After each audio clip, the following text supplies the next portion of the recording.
دې وخت کې په خیر آباد او خواوشا علاقو کې ډېره زبردسته ګلۍ شروع ده. الله دې خیر وکړي، الله دې د زمیندارو په اړه باندې رحم وکړي. دا وګوره ګلۍ شروع شوله، خطرناکه ګلۍ ده.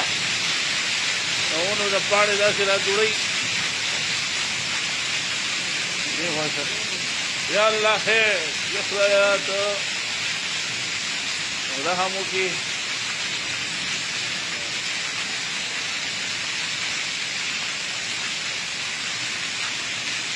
د نورو علاقو نمبر تېر شوی، زمونږ دا پاتې و، هغې پکې نن شروع کړو.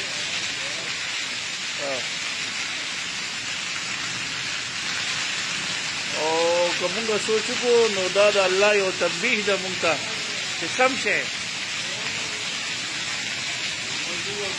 دا بې وخته بارانونه او دا ګلۍ، الله دې په مونږ باندې رحم وکړي. الله دې زمونږ دا خلق نیکمله کړي او الله پاک د نامې نظر شم. الله مونږ ډېر ګناهګار یو، ته خپل رحم او کرم وکړي په مونږ باندې.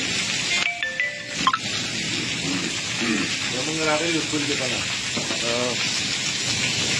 دا ګلۍ کې باران کې استاد جی پکې د رستم نه وختي راغلی دی، په ګلۍ باران کې دا ماشومان هم راغلي دي.